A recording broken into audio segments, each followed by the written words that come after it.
Hello, this video is about the practice of the inner observer.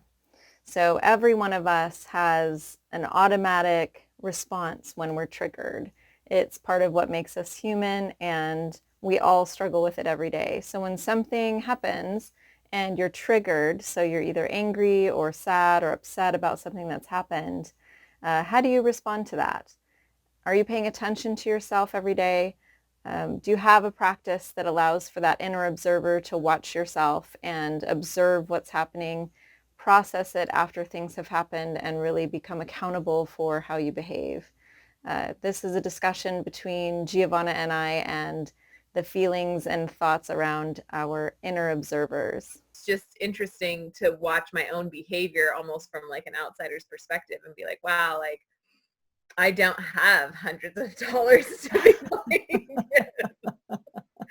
but yeah, but like somehow I want her to know she's important because maybe we don't have enough time under our friendship for her to, Sure. I don't know. It's me. It's all me. It's me.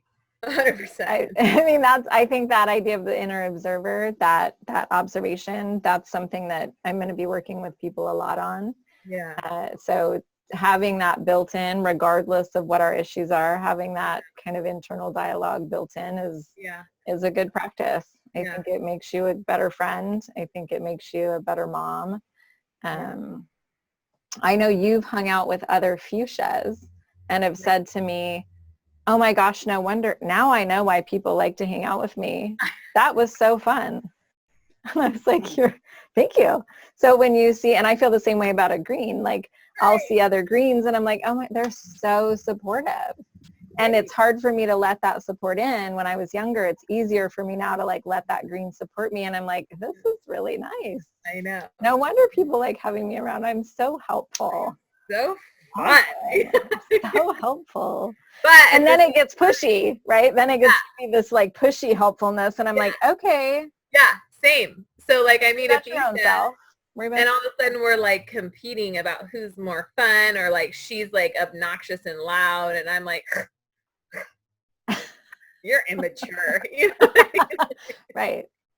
So it's just funny, like fuchsias, I think any color can relate so much with their own color. Essentially, that would make sense. Like two people that are the exact same, but at the same time, you end up getting like exhausted by your own self. You're just like, you're exhausting me. And then I see myself doing it, right? So I've been oh my God. And then and you're like, oh girl. So I have a lady at work and I can tell, I don't know her, but there's some behavioral stuff. There's some word choices. There's some the style of it. I think that she might be a green, and she does a lot of the like front of the class, raise the hand first girl stuff that I've done most of my life, and the teacher pet feeling.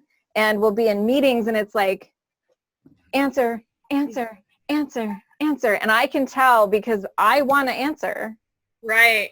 But I can feel it in me. Yeah. Being like, oh, faster than that girl. Me first. I know. I can feel it. I can feel it. I know it. And I'm watching all the other people say nothing because it's so fast, like you can't even compete with it. And they don't care. Maybe there's some other color that isn't into this game of like the first answer at the front of the class. And so I watch myself not do that. And then I realize how like irritating it gets. Right. That's what happens to me. I'm like, oh my God. Like, oh, I do that. I totally do that. And then I'll be doing it and I'll be like, I know this. This is annoying. I'm going to put my shoulders back.